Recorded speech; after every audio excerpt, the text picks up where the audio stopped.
Bonjour tout le monde, bienvenue à une autre vidéo de peinture acrylique. Écoutez, cette fois, on retourne à la base parce que j'ai beaucoup d'abonnés qui me demandent et qui ont des appréhensions de commencer leur première toile en coulage acrylique, en pouring. Écoutez, encore une fois, je l'ai dit souvent, mais je dois le répéter étant donné qu'on me pose souvent la question, il faut démystifier ça, il faut y aller. L'idéal, c'est de prendre une petite toile. Et puis, comme je vous ai dit, on a parlé souvent des réactions chimiques avec, exemple, le silicone, l'acrylique, l'eau, le Floetrol, tous les produits. Hein? On a passé pas mal tout, aller même au savon pour les cheveux, aller un peu tout. Alors, écoutez, on sait qu'on peut prendre n'importe quel produit, puis il va y avoir des réactions par rapport aux produits qu'on ajoute à notre acrylique. Tout ça pour vous dire que quand vous faites votre première toile, cassez-vous pas la tête avec les produits. Allez-y simplement, un peu à la technique qu'on a parlé il y a plusieurs mois de Sikeros. C'est-à-dire, technique simple, on n'ajoute que de l'eau à notre acrylique. On peut y aller un peu comme on veut. Ce qu'on avait montré pour démontrer, pour ceux qui ne savent pas, Sikeros, en fait, c'est le père du coulage acrylique. C'est lui qui, par accident, parce que c'est un peintre traditionnel, d'ailleurs un peintre qui était assez prolifique, mexicain, il a démontré la réaction qu'il y avait entre les molécules de peinture à leur état pur, c'est-à-dire aucun produit ajouté sinon que de l'eau. Ce qui nous a donné, comme vous vous rappelez, des résultats vraiment incroyables. Je suis obligé de vous dire qu'encore aujourd'hui, je regarde les peintures que j'espère que je vais trouver pour vous les montrer, mais qui est un petit peu comme mauve.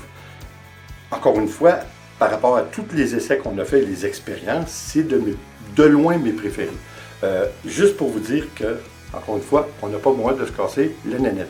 On y va avec les produits du bord, c'est-à-dire, prenez votre acrylique, de l'eau, that's it, that's all. Écoutez, on me dit souvent, au début, je suis obligé de vous avouer que même moi, je regardais le poids de chacun pour venir proportionnellement avoir le même poids entre mes couleurs. C'est vraiment pas nécessaire.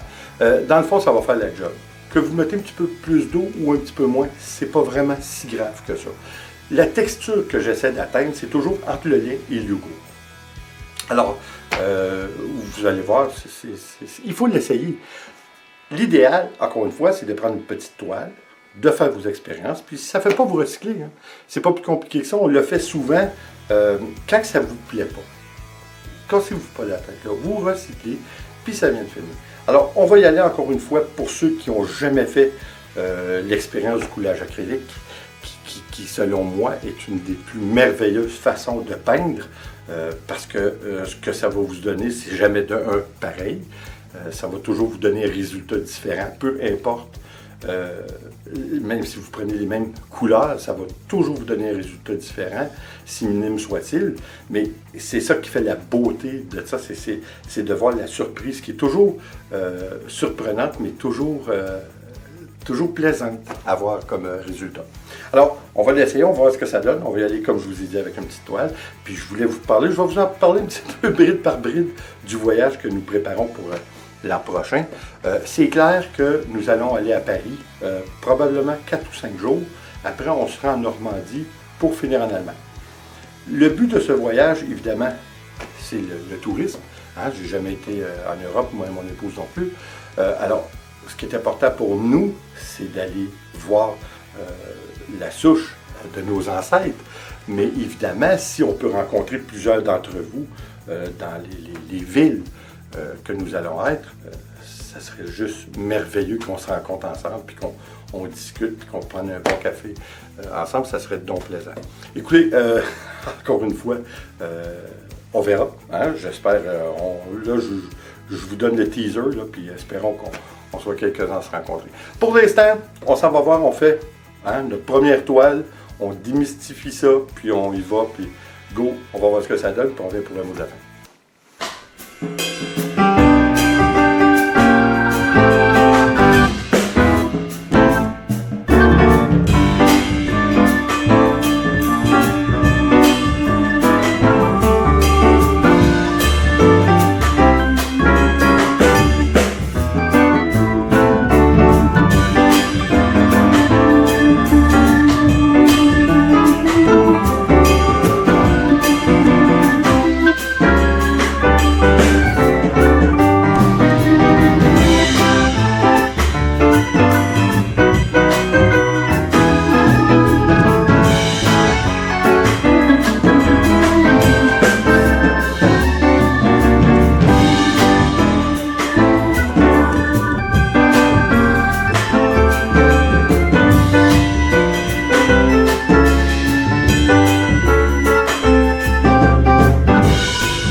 Bon, eh bien, regardez, on a encore prouvé hein, qu'on n'a pas besoin d'aller overboard avec les produits. Là.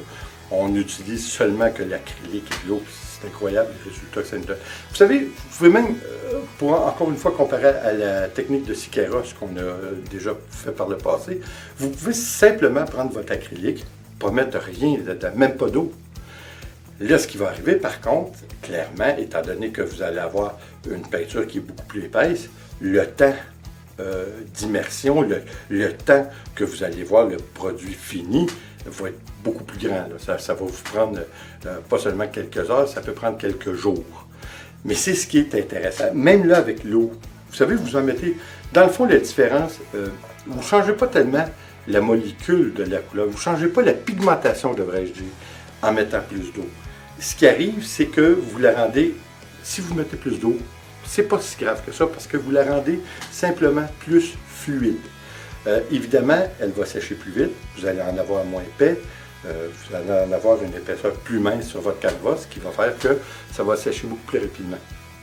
Quoi qu'il en soit, écoutez, au moment où je vous parle, là vous la voyez sec, mais là moi, c'est épouvantable. C'est ça qui est extraordinaire, hein? C'est que à chaque moment qui passe, la toile prend une tournure différente. Il y a des cellules qui se créent, des cellules de différentes couleurs. Il y a des belles lignes qui définissent même les couleurs et les formes. C'est vraiment, je trouve extraordinaire. Puis encore une fois, vous savez, c'est intéressant des fois d'utiliser des produits, évidemment, mais regardez là, hein, on a un résultat qui est vraiment étonnant, époustouflant, dirais-je. Je le trouve formidable. Je trouve que la création de cellules, et puis ce qui est intéressant, c'est que vous voyez changer la tournure de ce que ça prend. Les formes changent au fur et à mesure que le temps passe.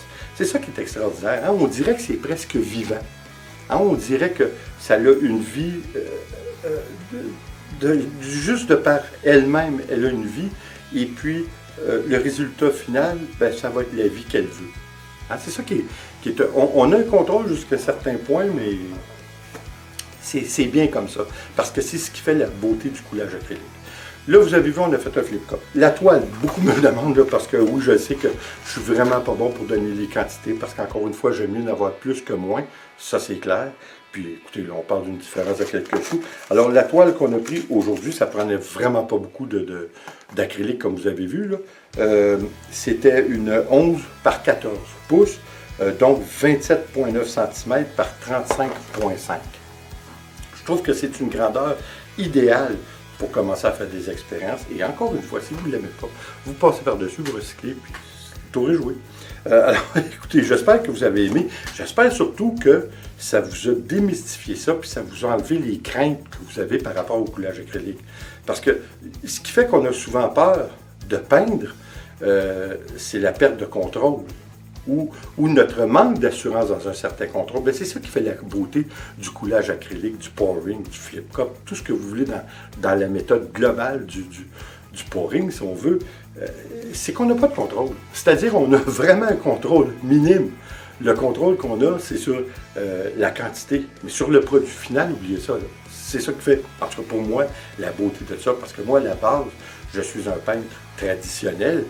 Mais écoutez, je me suis trouvé le pied là-dedans, c'est épouvantable, là, parce que, encore une fois, pour moi, je trouve ça excitant de ne pas avoir le contrôle total, parce qu'encore une fois, c'est comme si ça a une vie, hein, et puis c'est elle qui décide au bout de plusieurs heures, c'est quoi la vie qu'elle a choisie, hein, pour l'éternité. Alors, en tout cas, moi là, je trouve ça formidable. J'espère que vous avez apprécié, puis encore une fois, hein, le voyage, là, je vais vous en donner plus de détails. Vous savez, on faisait souvent des résumés de la semaine. Je n'ai pas pu en faire cet été parce que, comme vous savez, je travaille beaucoup dans le terrassement. Alors, ça m'a enlevé beaucoup de temps. Je vais recommencer. Ça va me permettre aussi de vous donner, plutôt que le résumé de la semaine, un résumé de l'été et puis de vous parler plus profondément de notre projet d'aller en Europe au mois d'août 2019, ce qui va être à la fin d'août, et puis dans la possibilité que ça serait-tu pas merveilleux de se rencontrer, de discuter ensemble de peinture, aller voir peut-être même en faire. Hein? On pourrait se rencontrer aux Champs-Élysées ou je ne sais pas trop où, mais ça serait-tu le fun de prendre un bon café ensemble. Alors, c'est des projets que nous avons. C'est des projets qui se concrétisent, je vous dirais, c'est à 99,9% fait. Alors, il n'y a jamais rien de sûr à 100% dans la vie, c'est pour ça que je me laisse une petite marge d'erreur. Alors, écoutez, pour revenir à notre toile, j'espère que vous avez apprécié, j'espère encore une fois que vous allez l'essayer. Et comme toujours, s'il vous plaît, abonnez-vous, laissez un commentaire et partagez, c'est toujours apprécié. On se revoit dans une prochaine vidéo. Attention à vous. Ciao!